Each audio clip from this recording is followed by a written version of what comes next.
Hello again, my name is Rodney Reynolds and welcome to another video review. Today I will be looking at the Abit NF7-S Motherboard. What is included in this package is a serial ATA cable and all the different serial ATA attachments that you'll need to attach the serial ATA, if you want to a regular hard drive. They have included an I/O shield plate, a floppy cable, one ATA 133 cable, two USB 2 ports. Now this goes plugged right into your motherboard to give you a total of 4 USB 2 ports on this board. And also this board has FireWire, however it's in this format. You'll need to plug this directly into the motherboard as well. They've included some software, drivers, manual, and the motherboard. How the serial ATA gets attached to a regular hard drive is like so. You've got a power cable here. One end goes into the hard drive itself, then the other end goes into the power supply. Then this end right here goes plugged right here. And when you have that done, go ahead and plug this into the hard drive like so. Then take the serial ATA cable and plug it directly into right here, and then of course the other end goes plugged directly into the motherboard. This motherboard is based upon the N-Force 2 chipset. Let me now just go through and detail some of the key features about this motherboard.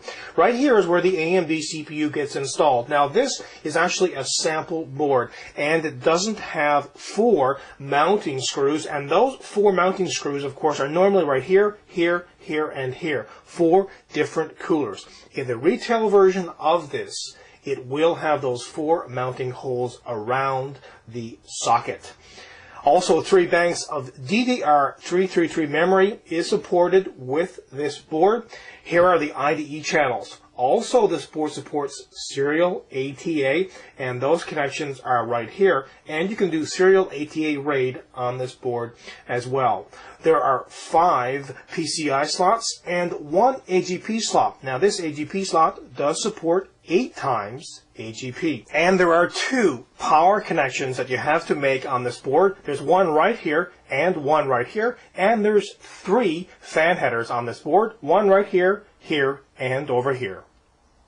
Right here is where you plug your PS2 mouse and the keyboard into. There are 2 COM ports and 1 parallel port, as well as an audio optic out. And this board does support 5.1 channel audio, and that is real-time Dolby Digital 5.1 channel audio.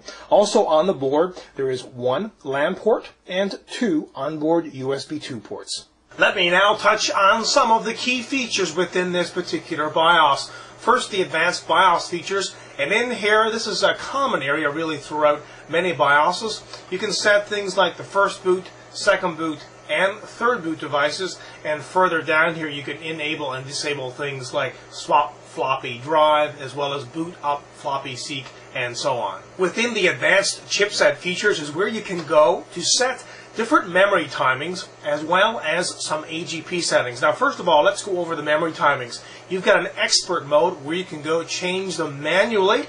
Also you can set it to an optimal, an aggressive, or a turbo, or by SPD. Now further down here you can enable or disable the system BIOS cacheable, or enable or disable the video RAM cacheable. And further down here you can set the AGP size, and as well as enhance PCI performance, and as well adjust the AGP data transfer rate. Now in my case here I'm using the Radeon 9700 Pro, so I'm setting it to 8 times. And lastly down here you can set the AGP fast writes. Within the integrated peripherals part of this BIOS is where you go to enable or disable things like the USB, the onboard parallel port, the serial port, the onboard LAN, the onboard audio, and so on. This BIOS has a PC health status, and within here you can view the system temperature, the CPU temperature, all of the different fan speeds, and the different voltages. You can also set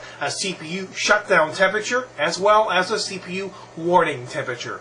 And lastly, the soft menu 3 setup. Now in here, you can go and set all kinds of different options to overclock your CPU. Let's go through these one by one. First of all, the front side bus, which can go all the way up to 237. Also, the multiplier here can go all the way up to 22. And something great about this board is that you can manually enter an AGP frequency all the way up to 99. And also something very neat about this is that you can set the DRAM ratio. Now, for example, if I was to set it here to 3 to 3, which is basically 1, my front side bus is 182. 182 times 2, of course, will give you a DDR speed of 364, which you're seeing right here. Now, what about I want to have it higher than that? For instance, 3/4, which is essentially 1.33 times 182, which will give you a DDR memory speed of 484. Now, not much memory can go that high these days, but you can adjust that frequency to get the optimum performance out of your memory. Now, further down here, you have all kinds of different voltage options for almost everything. CPU voltage can go all the way up to 1.85. Your memory voltage can go all the way up to 2.7. Your chipset voltage can go up to 1.7. And also your AGP voltage can go up to 1.8. And lastly, down here, you've got a CPU over temperature protect, which you can set all the way from 85C all the way up to 110C.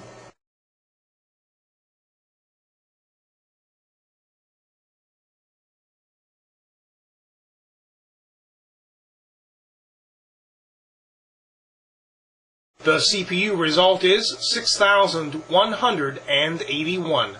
The multimedia result is 9,119. And the memory result is 2,633. The PC Mark 2002 results are: the CPU score is 5,120, the memory score is 4,877, and the hard drive score is 1,143.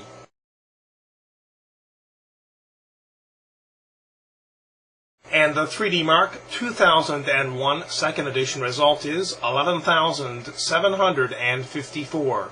These are the following Comanche 4 demo benchmark settings: a screen resolution of 1280 by 1024, the bit depth is 32. Texture compression is checked, I've disabled the VSync, and hardware shaders are checked. And the result is 37.31 frames per second. I will be using all of the default settings in the XS Mark except for a screen resolution of 1280 by 1024 at 32-bit. And the result is 7,261. The Unreal Tournament 2003 benchmark results at a screen resolution of 1280 by 960R. The flyby is 146 and the pop match is 51. This board performs well, it's stable, and it's great at overclocking. I was able to get the board up to around 182 megahertz. Anything beyond that was a little flaky. But remember, overall, this board pretty much has everything you're ever going to need in a new socket 462 motherboard. This product is definitely kick-ass. Again, my name is Rodney Reynolds, and this has been another video review. Be sure to check back very soon. I will have a brand new one for you then. Also, be sure to pop into my website at www.3dgameman.com. And while you're there, you can go in and register. Registration is completely free. Until the next time, take care.